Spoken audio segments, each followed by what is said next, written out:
Alright guys, so what I've tried to do here is create a survival fishing tin, which having seen lots of survival tin kit videos, because I love watching them, I decided to build my own little survival fishing kit.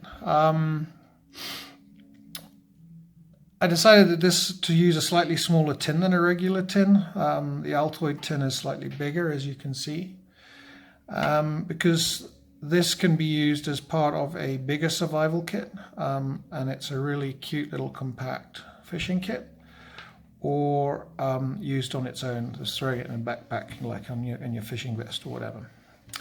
So a regular Altoid tin is this size. And this is usually 9 by 6 by 2 centimeters with a flip lid. That is, I use centimeters, not inches, but that's sort of just over 3.5 inches by just under 2.5 inches by 3/4 of an inch. So that's a regular size Altoid tin that I got these off Amazon. So sort of 9 by 6 by 2. And this little tin is a slide off lid, not a flip lid. And this is 3.25 inches by just over 2 inches by 1/2 inch. So quite a bit smaller. So for the centimeters amongst us, that's like 8.25 by 5.5 by 1.5 instead of 9 by 6 by 2. So quite a bit smaller. I've tried to make this kit as complete as possible for any environment or any fish type. I'm obviously size limited, so I can't stick a lot of stuff in here, but I think we've covered off on the most of it. So why don't we crack on and open it up? So yeah, as I said, for us to use survival fishing kit, throw it into your backpack or put it in with a bigger survival fishing kit. Slide off lid. And the first thing that you get to here is a little contents list. So the first thing on the contents list is 3 instruction sheets. So what I did here is I stuck one on the back, which is how to use a bobber stopper, because some people may not know how to use those. The second survival sheet, which I've stuck to the third one, is how to tie a very simple floating line with a hook that you can put a bait on. So that's just for those complete beginners who may not know how to use fish at all. And then the third one is some basic knots, quite small. I need my glasses to read that, but anyway. So yeah, so that's the 3 little contents lists. So I'll just put this here and I can read off that. So when you open this up, the first thing I find is a little bag of hooks. And if we open that up, tip them out, it says in here 10 assorted hooks. So I've got a big guy, which I've already hooked a fly on there. That's good fishing already. I've got a big guy, which is for your rubbery worms. Big regular hook. And look, I've just been through my fishing kit and I've found a whole load of hooks that I've got and thrown those together. So I've got lots of various sizes of hooks going down in size. A few of these ones there, they're all the same size. Like those 3 are the same, 4. And you've got a few smaller ones. So yeah, and then in here as well, I've put 4 random flies, 2 beaded, 1 dry, and 1 wet. So if you've got any idea on how to fly fish, which I prefer myself, you've got just some very small, very basic flies. And these flies I've chosen specifically to our rivers because I know they work. So I've got a beaded Prince Nymph there. I've got a larger Coachman. This little dude who I can't remember his name. That's just a regular wet fly. And this dry fly, which you can, if you've got a bit of Vaseline or something, you could float that up. So yeah, those are the hooks that we've got. So I'll just move those aside and go on to the next thing.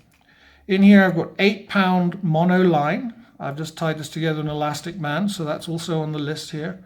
and this is 10 meters, so that's around 30 feet, if not some more. You know, I figured 8 pound is light enough to do fly fishing, it's heavy enough to catch a decent sized fish. So yeah, that's 30 feet, 10 meters of mono line. The next bag in here is a whole bunch of weights and a couple of other assorted things. So let's tip this out. And in here we've got some, what I call these bullet weights. The line goes right the way through. Two from different shapes. Got a selection of split shots. So 1, 2, 3, 4, 5, 6. So there's 8 weights there, and then we've got these screw eyes. Now this is really cool because you can basically make a fishing rod. If you get a really nice pole that you cut from a branch or whatever, you can actually screw these into the pole, and you can at least then put one at the end and then say maybe 2 or 3 down the rod, and you've then in effect created yourself a proper fishing rod. Obviously you're going to have to hand line it in because this does not have a reel in it, but it will give you, you know, make fishing and casting potentially a lot easier. So yeah, there's your assorted weights. So the next thing I'm going to take out of here is the Squirmy Wormy, and I've put 2 of these in, and this guy obviously goes nicely on to that hook, and then I put a baby Squirmy Wormy as well, and you could potentially use that one or even a smaller one if you felt like it. So those are the Squirmy Wormies, and you know, having these now means you can catch potentially bigger fish like bass and so on. So yeah, those are the rubber worms. Next thing here is I've just put in a float. This is one that you pull out, put the line down that slot, and then with this piece of elastic you can secure the line back in place. It's a small, you know, I needed a small float. Floats take up space, and I thought this was quite a versatile little float that you could use in any situation. I was really pleased with this. This is a Mepps spinner, and it's a size 00. We all know that these fish really well. So I figured, you know, if you could get a Mepps spinner in there somehow, that you can either hand line out or whatever, that would be really cool. So you've got a little baby Mepps spinner. The other thing I've put in here is 1 large triple hook, because those are always useful. So a big triple hook for, you know, putting onto a line with a float or whatever. You know you're not going to miss that. I've also put in a pair of snips for cutting lines. So this is just a regular pair of nail clippers, but I figured that they'd be quite useful for cutting line properly. And then the other reason I chose this is because it's got a, you know, albeit cheap knife. It's still a knife, so you know, sharpen that edge up, and actually now you've got a knife and a pair of snips. And if you need to do any manicuring, which I don't because I bite my nails, you know, it's there. Had a little bit of plastic on the front there with some design that I removed just to make more space. So the other thing we've got in here are the bobber stoppers. This just stops your bobbers sliding up and down your line. And as I mentioned, there is a instruction on how to use the bobber stoppers here. So for those of you that don't know how to use a bobber stopper, that's that one there. And you've got 6 bobber stoppers on this one kit. So yeah, instruction sheet and bobber stoppers. Next thing we've got in here is a safety pin, which is always useful. And onto the safety pin I've put a couple of swivels and swivel catches. So those are always useful. You might need those to set up as part of your line. So yeah, safety pin you use for making initial holes into the side of your fishing rod, for example, to get the screws in. If you really needed to, you could make a hook out of it. You know, that safety pin, you never know what you're going to need a safety pin for.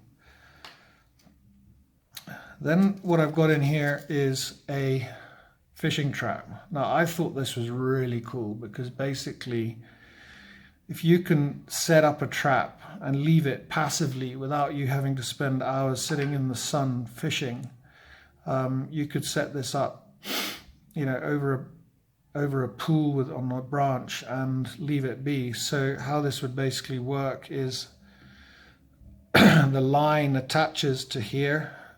You run it through this loop and then down to your leader perhaps, or to a hook. So you'd have this sort of thing going on, for example. So line attached to there, going down to your hook.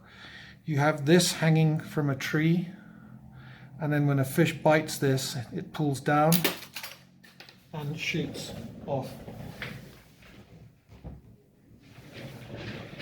And my trap just flew across the room.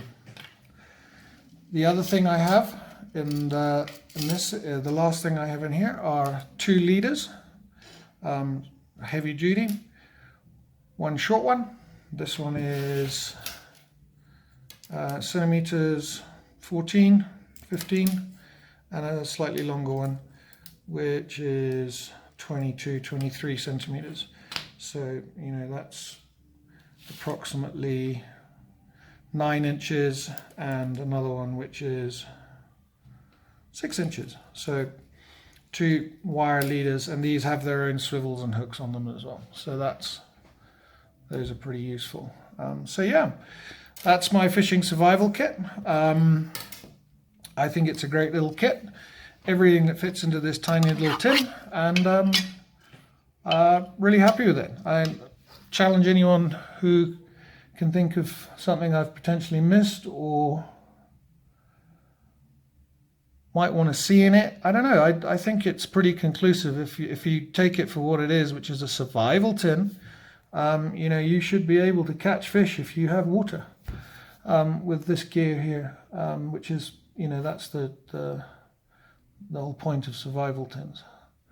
All right, thank you guys. Give me a thumbs up and a like, and I've got another couple of survival tins that I'm making up at the moment, which I'll show you as soon as they're ready.